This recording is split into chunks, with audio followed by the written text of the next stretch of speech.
হাম উপসর্গে 3 জেলায় প্রাণ গেল আরও 3 শিশুর। সিলেটে অধিকাংশ রোগী প্রত্যন্ত অঞ্চলের প্রথম ধাপের টিকা ক্যাম্পেইনের বিষয়ে জানা ছিল না অনেকেরই। বাচ্চারা ভর্তি করেছি, বাচ্চা মার হওয়ার পরে বাচ্চা মারও ভর্তি করছি। এটার বিষয়ে জানি না, জানলে তো টিকা দিলাম না। এমনি টিকা দিছি, আমার টিকা দিছি না, এগুলো গেছে না টামটার জায়গায়। নারায়ণগঞ্জের আড়াইহাজারে ইউনিয়ন বিএনপির সাধারণ সম্পাদক ওসমান গনিকে কুপিয়ে হত্যা, প্রতিবাদে সড়ক অবরোধ করে বিক্ষোভ।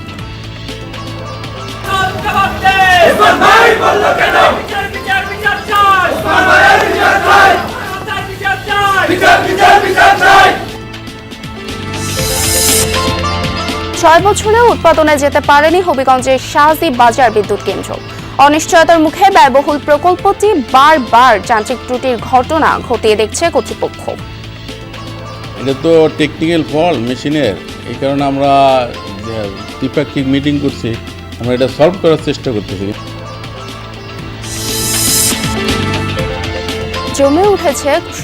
জমে উঠতে শুরু করেছে কোরবানির পশু কেনাবেচার ব্যাপারীরা, পাশাপাশি হাটে ভিড় করছে ক্রেতারাও। দাম নিয়ে মিশ্র প্রতিক্রিয়া।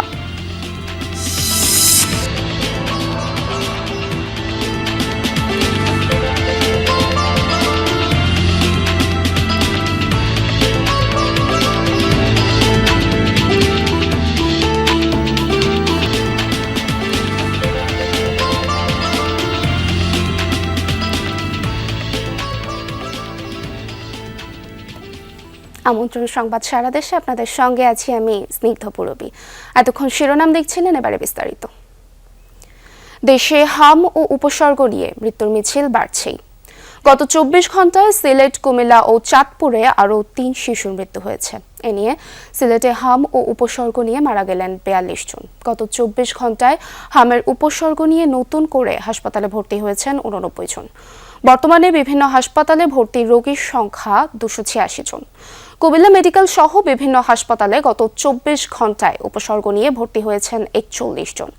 বিভিন্ন হাসপাতালে ভর্তি আছেন 135 জন। এছাড়া ময়মনসিংহ, বরিশাল, রাজশাহী, রংপুর ও চট্টগ্রাম বিভাগের বিভিন্ন হাসপাতালেও হাম উপসর্গ নিয়ে রোগীর ভিড় রয়েছে। কোথাও কোথাও শয্যা সংকটে মেঝে বা বারান্দায় রেখেও রোগীদের চিকিৎসা দেওয়া হচ্ছে। এতে ভোগান্তি পোহাতে হচ্ছে রোগী ও তাদের স্বজনদের।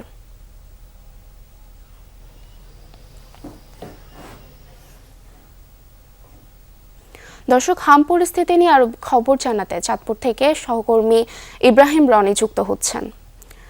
ইব্রাহিম, হামের প্রকোপ নিয়ে চিকিৎসকরা ঠিক কি বলছেন এবং প্রতিদিন যে এত শিশু মৃত্যু, এর ঠিক কারণ কি, চিকিৎসকরা কি বলছেন, বিস্তারিত জানাবেন।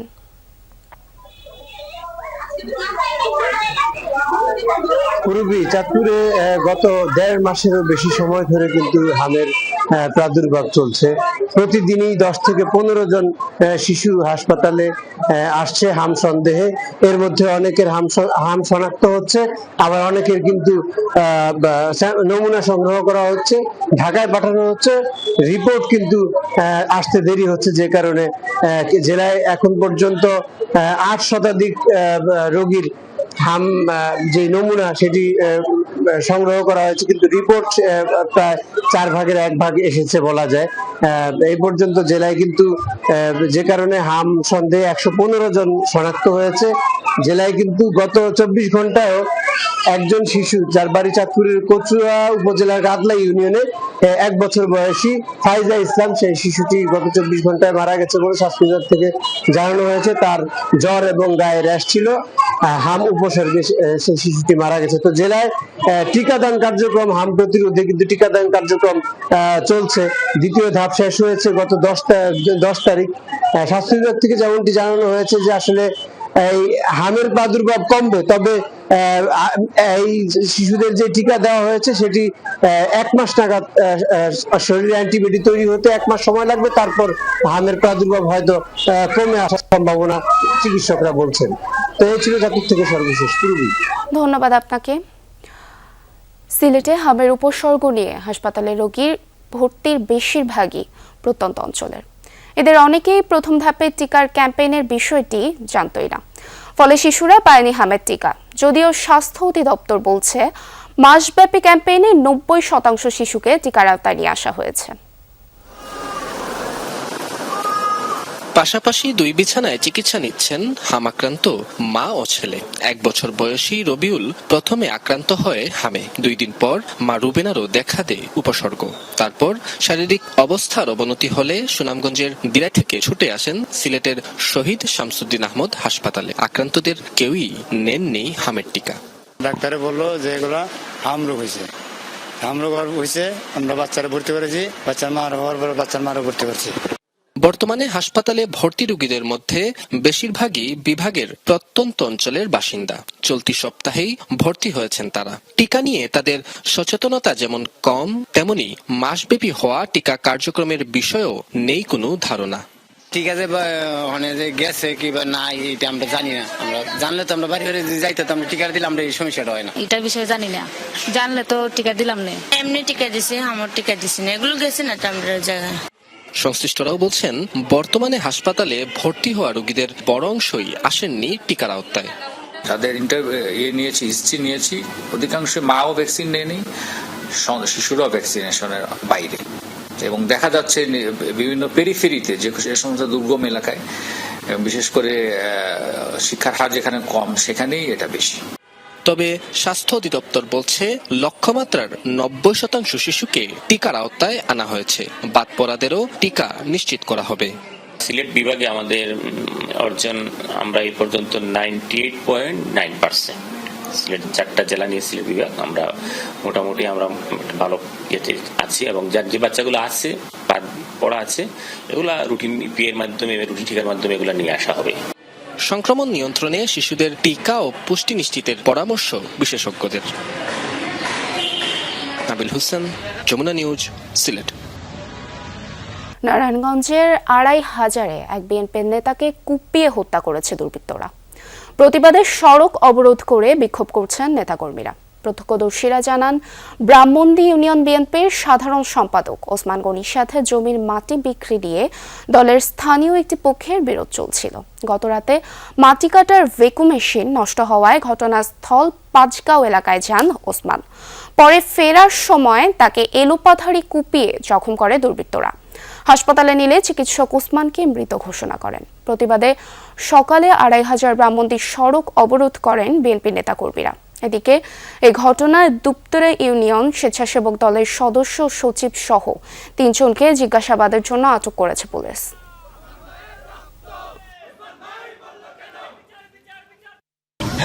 মিনিমাম 20 থেকে 25 জন আমাদের তো আমরাও প্রায় 8-10 জনের মতো এখানে ছিলাম।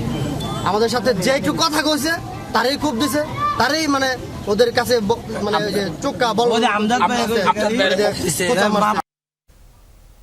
দর্শক, সংবাদ সারা দেশের সময় হলো একটা বিরতির, সাথেই থাকুন।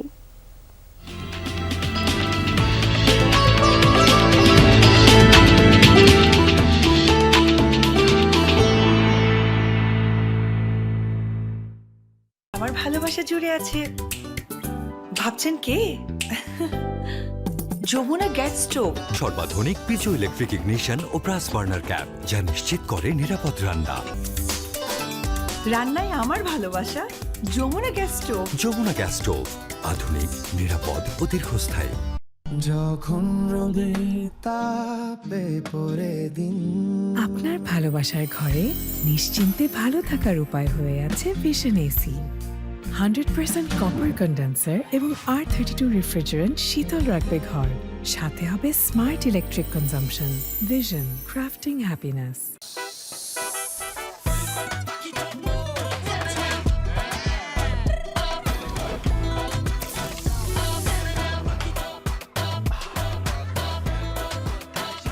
ফুটবলে এখন 7 আপ ও মিরিন্ডাতে 50 মিলি বেশি আগের দামে।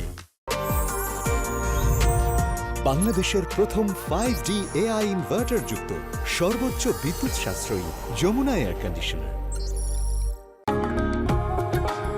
ফ্রেশ ময়দায় তৈরি যে কোনো খাবার যেমন হয় সুস্বাদু তেমনি স্বাস্থ্যকর। ফ্রেশ ময়দা, হেলদি। প্রায় 900 কোটি টাকার অত্যাধুনিক বিদ্যুৎ কেন্দ্র। প্রতিদিন জাতীয় গ্রিডে যোগ হওয়ার কথা ছিল 24 লাখ ইউনিট বিদ্যুৎ, কিন্তু উৎপাদনের বদলে গত 6 বছরে বারবার নানা বাধার মুখে বন্ধ হয়েছে কেন্দ্রটি। ফলে যেখানে পাওয়ার কথা ছিল প্রায় 4,000 কোটি টাকার বিদ্যুৎ, সেখানে হয়েছে মাত্র 34 কোটি টাকার উৎপাদন। শাহজিবাজার 100 মেগাওয়াট বিদ্যুৎ কেন্দ্র এখন পরিণত হয়েছে ব্যয়বহুল একটি অনিশ্চয়তার প্রকল্পে। হবিগঞ্জের শাহজিবাজার 100 মেগাওয়াট বিদ্যুৎ কেন্দ্র 890 কোটি টাকা ব্যয়ে নির্মিত এই প্রকল্প চালু হওয়ার কথা ছিল 2020 সালে। দক্ষিণ এশিয়ায় প্রথমবারের মতো যেখানে বসানো হয় অত্যাধুনিক LMS 100 arrow derivative gas turbine. লক্ষ্য ছিল কম সময়ে বেশি দক্ষতায় বিদ্যুৎ উৎপাদন। তবে শুরু থেকেই নানা কারণে থমকে যায় প্রকল্পটি। 2017 সালে বিদ্যুৎ কেন্দ্রটি নির্মাণের কাজ শুরু করে বাংলাদেশ বিদ্যুৎ উন্নয়ন বোর্ড। প্রকল্প বাস্তবায়নের দায়িত্ব পায় চায়না কেবল কর্পোরেশন ইঞ্জিনিয়ারিং লিমিটেড। চুক্তি অনুযায়ী 2020 সালের জুনে উৎপাদনে যাওয়ার কথা ছিল কেন্দ্রটির। তবে সে বছর করোনা মহামারী দেখা দেয় দেশে ফিরে যান বিদেশি প্রকৌশলীরা। এতে থমকে যায় পুরো প্রকল্প। পরবর্তীতে 2021 সালে পরীক্ষামূলকভাবে চালু হলে ভেঙে যায় গ্যাস টারবাইনের ব্লেড। মেরামতের পর আবার চালু হলেও দেখা দেয় যান্ত্রিক ত্রুটি।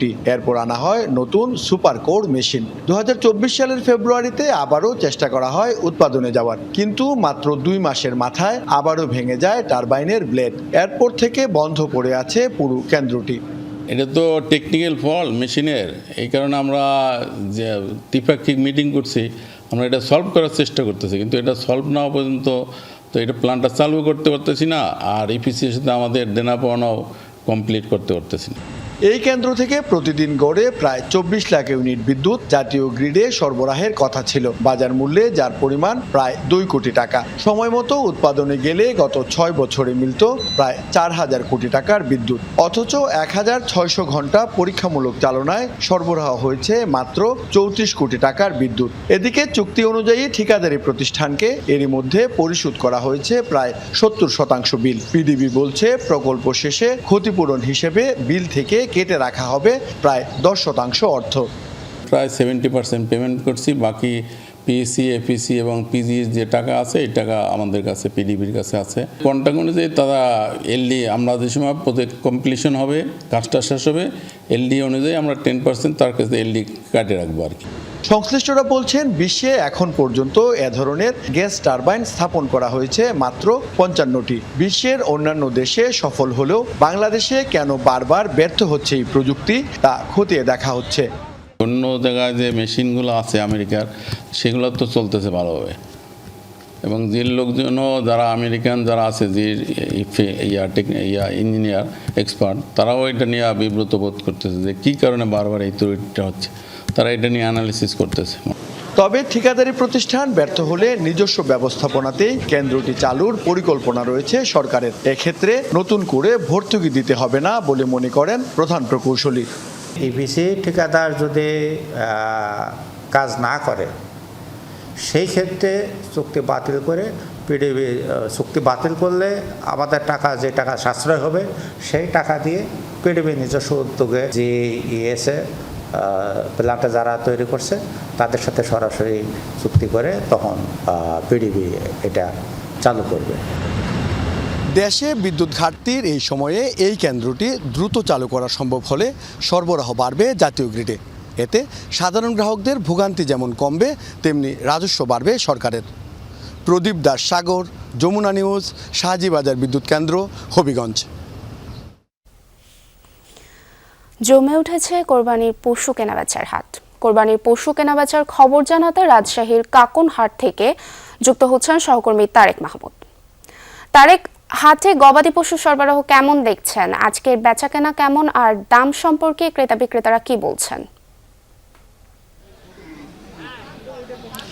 রবি, আজকে হাটে কিন্তু পর্যাপ্ত পরিমাণে গরু এসেছে এবং রাজশাহীর এই কাকুন হাটটি একদম প্রত্যন্ত গ্রাম অঞ্চলে, এবং এই হাটটিতে মূলত ছোট এবং মাঝারি সাইজের যে গরুগুলো সেগুলো পাওয়া যায়। এবং এই হাটের ক্রেতারা আসলে স্থানীয় এবং রাজশাহী জেলার বিভিন্ন উপজেলা, চাঁপাইনবাবগঞ্জ, নওগাঁ থেকেও কিন্তু অনেকে আসে। তবে ঢাকাসহ বাইরের যে যারা ব্যাপারী রয়েছেন তারা কিন্তু এই হাটে নেই। স্থানীয় যারা কোরবানি দেন তারাই কিন্তু এই হাটের যারা ক্রেতা।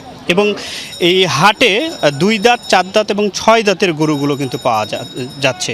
এর আগে যেমন সিটি হাট, বানেশ্বর হাট, তাহিরপুর হাটে 8 দাঁতের গরুগুলো পাওয়া গেলেও এই হাটে কিন্তু সেই গরুগুলো নেই। এবং এই হাটে 2 মনের যে ছোট সাইজের যে গরুগুলো সেগুলো 65 থেকে 70 হাজার টাকার মধ্যে পাওয়া যাচ্ছে। মাঝারি যে 2.5 মনের যে গরুগুলো সেগুলো 85 থেকে 1,15-20 হাজার টাকার মধ্যে কিন্তু পাওয়া যাচ্ছে। এবং বড় সাইজের যে 3 থেকে 5 মনের যে গরুগুলো রয়েছে সেগুলো 1,70,000 থেকে 2 লাখ এবং 2,10,20 হাজার টাকার মধ্যে কিন্তু পাওয়া যাচ্ছে। এবং যতটুকু আমি সকালে এসে দেখেছি এই হাটে কিন্তু যেহেতু আজকে শেষ হাট, সেক্ষেত্রে কিন্তু ক্রেতারাও আসতে শুরু করেছেন এবং ক্রেতা বিক্রেতাদের দরদামে কিন্তু অনেকটাই মুখরিত রাজশাহীর এই কাকন হাটটি। এবং আজকে কিন্তু রাজশাহীতে এই একটি হাটই রয়েছে এবং সে কারণে বিভিন্ন এলাকার যারা মানুষজন রয়েছেন যারা কোরবানি দেবেন তারা কিন্তু এসেছেন এবং যারা গরু বিক্রি করতে এসেছেন তারা কিন্তু এখন পর্যন্ত দাম দর করছেন। হয়তো দুপুরের পরে এই হাটটি আরও জমজমাট হয়ে উঠবে এবং বেচা বিক্রি কিন্তু আরও বেশি হবে। এবং এখন পর্যন্ত আমি হাটে যতটুকু দেখতে পাচ্ছি যে এই হাটে ছোট সাইজ এবং মাঝারি সাইজের যে গরু সেই গরুগুলো কিন্তু সব থেকে বেশি পুরবী। ধন্যবাদ আপনাকে। সংবাদ সারা দেশের সময় হলো আরও একটা বিরতির, সঙ্গেই থাকুন।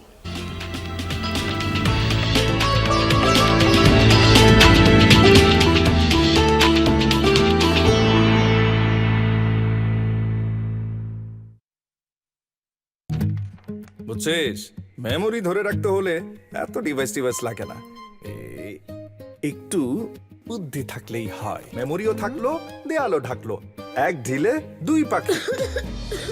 এই যে মিস্টার, এক ঢিলে 2 পাখি নাকি বাড়াচ্ছেন স্বাস্থ্য ঝুঁকি? এটা ড্যাম্প, যা ধীরে ধীরে আপনার স্বাস্থ্যের ক্ষতি করছে। তাই ড্যাম্পের সাথে টক্সিক রিলেশন ভাঙতে ঘরে লাগান Berger mister expert damp guard. Damp ওয়ালের সাথে টক্সিক রিলেশন, ড্যাম্প গার্ডই সঠিক সলিউশন।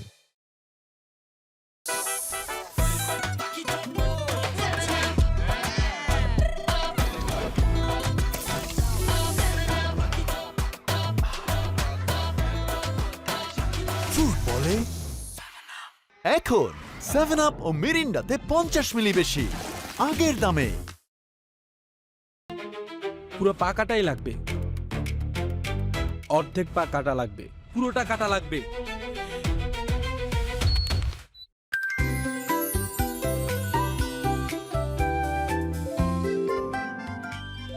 যমুনা এসি, ঠান্ডা বেশি। ফ্রেশ ময়দায় তৈরি যে কোনো খাবার যেমন হয় সুস্বাদু তেমনি স্বাস্থ্যকর। ফ্রেশ ময়দা, হেলদি বেশি, স্বাদেও খুশি।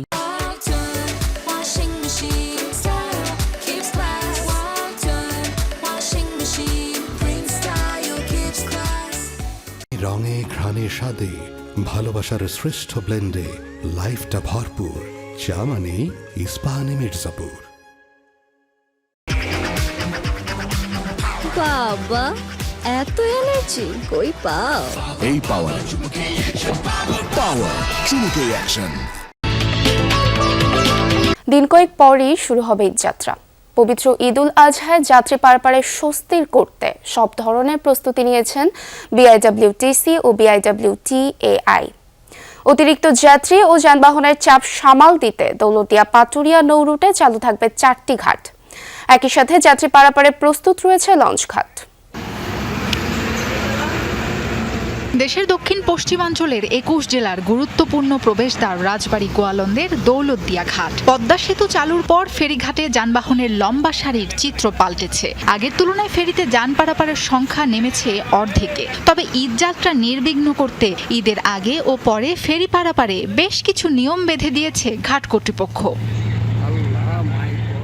নৌরুটটিতে চলাচল করবে ছোট বড় 16টি ফেরি ও 20টি লঞ্চ। ঈদযাত্রা চলাকালীন জরুরি পচনশীল পণ্যবাহী ট্রাক ব্যতীত সব ধরনের পণ্যবাহী ট্রাক পারাপার ও বালুবাহী বাল্কহেড চলাচল বন্ধ থাকবে। এছাড়া সড়ক ও ঘাট এলাকায় নিয়ন্ত্রণ করা হবে ছোট গাড়ি, অটোরিকশা ও অবৈধ যানবাহনের দৌরাত্ম্য। চার্ট ব্যতীত অতিরিক্ত ভাড়া আদায় বা যাত্রী হয়রানি করা হলে নেওয়া হবে আইনি ব্যবস্থা। একটি ঘাট বৃদ্ধি পেলে আমাদের সক্ষমতা বৃদ্ধি পাবে। 5 নম্বর ঘাটটি দিয়ে লোড আনলোড করা সম্ভব হলে পারাপারের জন্য আরো সহায়ক হবে। কুরবানির পশুবাহী গাড়িগুলি, গরুর গাড়িগুলি আমরা বিশেষ ব্যবস্থায় অত্যন্ত গুরুত্বের সাথে পারাপার করব। কর্তৃপক্ষ কর্তৃপক্ষ জানায় যানবাহন পারাপারের জন্য দৌলতদিয়া প্রান্তে 7টি ফেরিঘাট থাকলেও সচল রয়েছে শুধুমাত্র 3, 4 ও 7 নম্বর ঘাটটি। তবে ঈদের আগে সচল করা হবে 2022 সালে ভেঙে যাওয়া 5 নম্বর ঘাটটিও। সম্প্রতি বাসডুবির ঘটনার পরও অনেক চালক ও যাত্রী নিয়ম মানছেন না বলে জানায় ঘাট সংশ্লিষ্টরা। যদিও প্রতিটি পন্টুনে বসানো হয়েছে নিরাপত্তাজনিত সাইড রেলিং। এই ঘাটটা রানিং হলে সাধারণত মানুষের সব দিক দিয়ে সুবিধা হবে, যাত্রীর, দোকানপাট, হোটেল। ঈদের সময় আমরা দেখে নামতে দেবে না, প্রশাসন উপরে থাকে, উপরে সব ট্যাকেল দেয়, আমাদেরকে কেউ নিচে দেয় না, আইন শৃঙ্খলাভাবে সবাই ঠিক মতো রাখি। ফেরিগুলো ঠিকভাবে চললে, প্রশাসন যদি ঠিকভাবে রাস্তায় করে আপনার পালন করে, তাহলে আশা করা যায় কোনো সমস্যা হবে না। আমরা চাই যে যাত্রীর কোনো অসুবিধা না হয়, দামজট না হয়। ঈদের পরে যাত্রী কিছু চাপ হবে, ওই সময় যাতে ফেরি বৃদ্ধি থাকে। আমরা ফেরিতে ওঠার আগেই মনে করেন যাত্রী আগে বলে আপনারা নামে আসেন, ফেরিতে ওঠার আগে নামছি, এখন যাত্রী বলে যে রেলিং দেওয়া আছে, আমরা নামে এখন কি করবো? লঞ্চ ঘাটের চলাচল ও নিরাপত্তা নিশ্চিত করতে মাঠে থাকবে আইন শৃঙ্খলা বাহিনীর সদস্যরা। পশুবাহী কোনো ট্রাক বা যানবাহন, পুলিশ বা কেউ এটাকে কোথাও আটকাবে না। এবং আমাদের যে নাম্বারগুলো আছে, যারা বিভিন্ন স্টেক হোল্ডাররা আছে, তাদেরকে আমাদের নাম্বার দেওয়া আছে। মোর ওভার 999 নাম্বার আছে। এক্ষেত্রে কোথাও যদি কোনো কমপ্লেইন পাই, আমরা এবং হাইওয়ে পুলিশ আমরা তৎক্ষণাৎ এটা ব্যবস্থা নেব। আমাদের ওখানে কন্ট্রোল রুম থাকবে, নির্বাহী ম্যাজিস্ট্রেটের সমন্বয়ে আমরা যাতে অতিরিক্ত ভাড়া কেউ আদায় করতে না পারে তার জন্য আমরা মোবাইল কোর্টের ব্যবস্থা রাখছি। দৌলতদিয়া লঞ্চ ও ফেরিঘাট এলাকার সড়কে আলোকসজ্জা, মাতৃদুগ্ধ কেন্দ্রের পাশাপাশি যাত্রীদের জন্য থাকবে সুপেয় পানির ব্যবস্থা। সাবরিনা লিজা, যমুনা নিউজ। দর্শক, এই ছিল সংবাদ সারা দেশের এখনকার আয়োজনে। এতক্ষণ সাথে থাকার জন্য ধন্যবাদ।